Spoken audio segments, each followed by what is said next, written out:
All right, we are back for the final chapter that we're going to be covering in this course, which is chapter 13. In this chapter, we're going to explore the processes and the differences that we can see in personality and behavior that can be attributed to culture or religion or ethnicity or some combination of those things. So let's go ahead and get started. All right.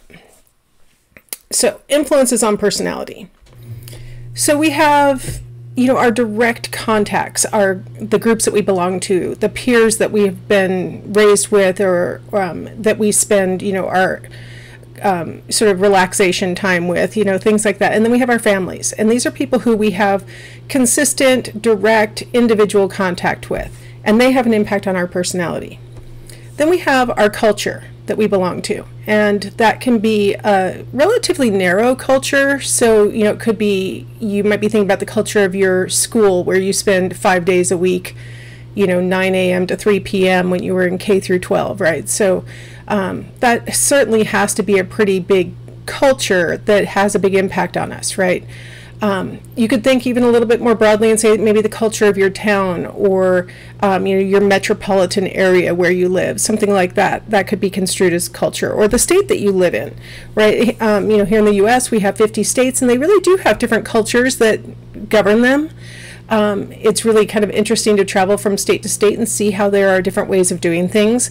I might have already thrown this one out as just a dumb but meaningful to me example of a cultural difference I encountered when I first moved to the west side of Washington, and that was that people back into their car, into the spots in the parking lot where I had been raised and where I had gone to school, and all the different places I'd been. I had never seen, like sort of a cultural norm of backing into parking spots. So it's just sort of a simple, not that meaningful example, but it's one of those things that, guess what? I started backing into my parking spots. It made a lot of sense when you're backing out in the rain. It's, hard to see what you're doing. So it made a lot of sense in the long run, but it was a little bit of, culture shock for me to see that people were doing that. So you could be looking at something, reasonably close to yourself, or you could start to broaden it out. Like, for example, those of us who live in Washington or Oregon or California, we're part of the West. We've got Nevada and, Arizona, and, maybe the Four Corners states might be part of our conception of the West, maybe even to Montana and Wyoming and Idaho, right? These are all part of a region that shares a different culture. And actually, if you're in a state that touches the Pacific Ocean, you're probably in a different culture than the states that surround the Rocky Mountains, right? Like, these are cultural, regional differences. And then, of course, we have the entire United States as a culture, right, that has impact even as far-flung as Hawaii and Alaska and Guam and Puerto Rico, right? We have, and of course, it gets imported to other countries as well, but it's seen as part of what should be governing our behaviors and our likes and dislikes and things like that. So certainly, there's different degrees of culture that you might experience. Now, when we say culture, I think a lot of times we think media, and that is part of the culture, right? But it's all these other things that sort of shape your attitudes and your behaviors. So your religious upbringing is part of your culture. The education system that you were brought up in.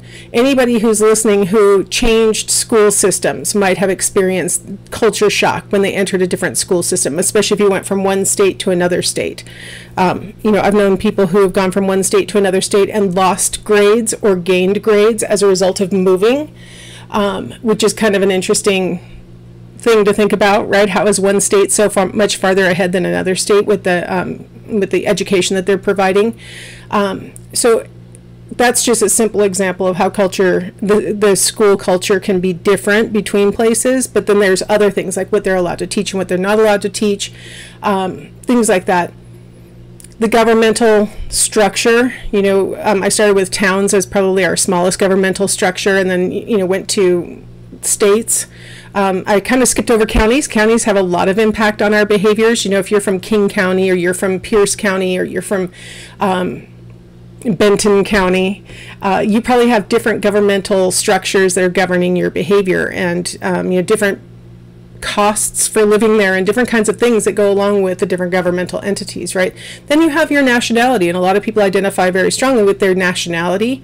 Maybe even, I think what I read something in one of those sort of meme situations where they were sort of saying, what's weird about Americans, and they were talking about people from the United States, and they said the fact that if you ask them where they're from, they'll name the state that they're from rather than say that they're from the USA. And I think there's a lot of sort of state pride or state identification that people have that might precede their national orientation or not. Ethnicity. Now, ethnicity has become sort of a euphemism for race in the way a lot of people talk these days. It shouldn't be construed like that. One of the reasons why we started using the word ethnicity instead of the word race is because we really wanted to, anthropologists started it by saying, really there is nothing distinctively different because of a person's skin color in the way that they behave and live and things like that. The differences in how people behave and live have historically been about the culture that they're in. And so they started to use the word ethnicity to refer to the combination of all these factors that I've already addressed. Ethnicity includes things like religious upbringing, education system, the structure of the government, the nationality that the person is under, and then also class is part of ethnicity, right? Some every culture has lower classes, middle classes, upper classes. Every culture has that. Some are more sanctified, and you can't really move between those classes. Others are more fluid, but every culture has these class differences. And so that's part of ethnicity, which class were you in? So it's really important that when you hear the word ethnicity, at least in this chapter, I'm not going to try and change your attitude for the rest of your life, but I'm just going to say in this chapter, be really careful that it's not a euphemism for race. It's a euphemism for all this other stuff that's been on the list that I've been talking about with regard to culture. And then there's language. You might not think about language as separate from culture, but there are some languages that are used across a lot of different cultures. And yet the religious upbringing, the education system, the governmental structures, all those things can be very different, even though the same language is being used. And so it's really important to think about how language can affect our own thoughts about ourselves. We've talked about this a little bit so far in class about how in some cultures that don't value the self as much, using a word like self just doesn't make sense. A personality scale that's designed to assess the person's self-esteem. In cultures where that's really not valued, they really don't have language to talk about that. So the test doesn't really make sense if you just directly translate it and use the word self, but in the language that you're testing. The words that we have available to us have an impact on the way that we think about things. The way that our language is structured has an impact on the way that we think about things. And so that is part of how our personality gets expressed. And you can actually see in people who are bilingual, you can see different behaviors when they're speaking in one of their languages versus when they're speaking in another of their languages. And especially if those two languages are associated with very different cultures on average, you can see different behaviors in them. I was just talking to a student who is of Russian family, and so her parents spoke Russian exclusively at home. I'm not sure if she was born here or not. She's fairly young. I'm not sure if she was born here or not, but she spoke Russian exclusively until she went to school, and then she learned English in school. And I asked her, do you feel like you think about yourself differently when you're speaking in Russian versus when you're speaking in English? And she said, oh, absolutely. And she said, one of the things that changes when you speak Russian and you want to enunciate the sounds correctly is that your facial expression has to change. In order to make the sounds correctly, you have to actually sort of flatten out your face, and your lips have to come more forward, and other things that in English you can speak while you're smiling in English and it still is understandable, and you really can't in Russian. And she said, so the whole attitude is different, like what I'm presenting and things like that is different when I'm speaking in Russian versus when I'm speaking in English. And I thought that was really an insightful comment, that the way that your language is constructed, the way that it sounds, the phonemes that you have to make can really affect the way that you present yourself and the way other people interpret you. I asked her about if you were to try and speak with a smile on your face in Russian among Russian natives and like that, how would they respond? And she said, not well. It wouldn't be seen as me being friendly. It would be seen more as me trying to manipulate them. So it's kind of a different attitude that gets expressed. And so she said, I present myself differently depending on what language I'm speaking. And that's really the point that I'm trying to illustrate by pulling language out as a special subset of culture. Like it's different from culture because, different places, different cultures can use the same language and still express themselves very differently. I'm thinking about British English versus American English. That's a really good example because in British English, in order to pronounce the words the way that they do, their faces have to be held differently than the way that our faces can be held while we're speaking American English. And so it's important when you're examining a person's personality to take these factors into consideration, these influences on their actual behaviors. So when we talk about cross-cultural psychology, it's a pretty, really, I want to say baby little science. Like it just recently started to be something that psychologists were interested in. Previously, it had been pretty much the purview of anthropologists. Anthropologists are very big on, going cross-culturally, going and living with another culture, getting embedded, things like that. Because psychology historically has been interested in the individual, it hasn't really made a lot of sense for psychologists to embed themselves in a culture because they were like, well, I just want to study individuals, right? But now we're starting to realize that the individual can't really be completely understood independent of their context. And so cross-cultural psychology has become a new field. I'd say probably in the past, I think it was a brand new idea when I was in graduate school. So I'd say it's maybe 30 years old. And maybe a little bit, maybe there were people starting to explore it prior to that, but it became something that you actually could take a class on.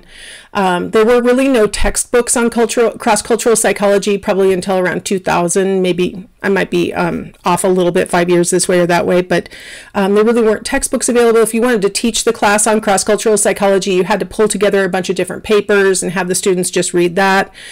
So it's a brand new field.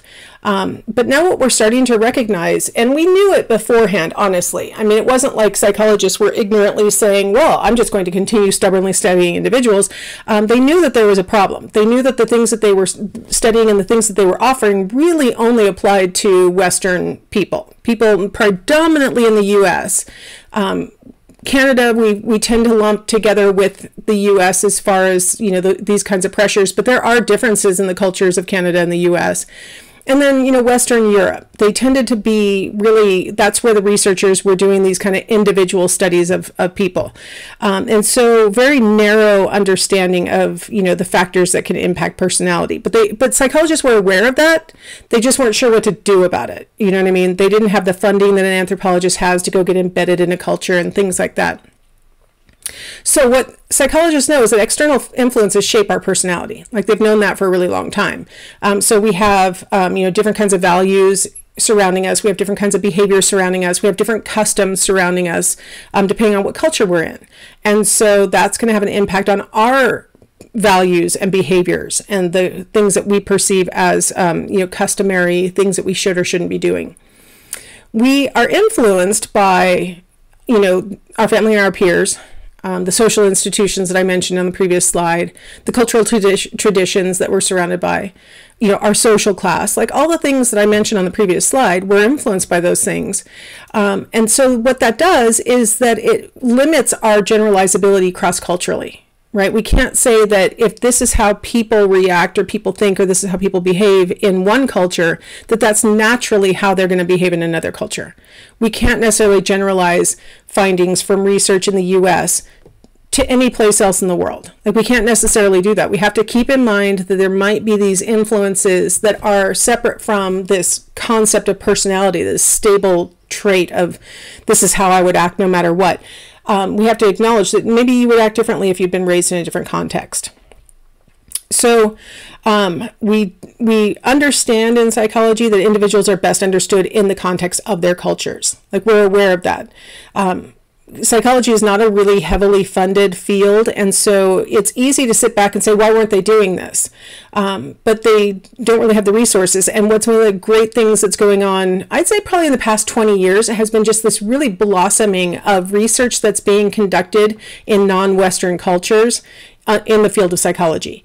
I've been a peer reviewer for a few different journals, and there's so many different studies of, for example, how students learn best in a distant education sort of situation that have been coming out of Asian countries and Australia, and I did a nice review of prison guards, basically, from Turkey. I did another review of a study that came out of a Middle Eastern country. So there's a broadening of the basis of our literature that has been just organic, different cultures starting to take more interest in psychology. It's interesting because the Russian bloc cultures, the ones that used to be behind the USSR, they really have not been expanding much in the field of psychology in their research, which is funny because one of the first researchers, Pavlov, actually came out of Russia. And there were a few other lesser known Russian psychologists in the early days, but after the Cultural Revolution and when the USSR came down, pretty much that all stopped. And so we don't have much coming out of those countries, and we have mostly Western European research.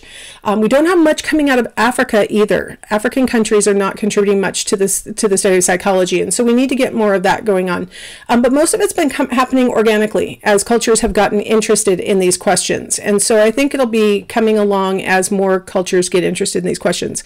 We just had an applicant for a job that I was on the hiring committee in a psychology department, and from Nigeria. And so there are different cultures that are getting more and more interested in psychological questions, but it needs to, obviously grow more so that we can understand lots of different kinds of individuals who have come from lots of different cultural backgrounds.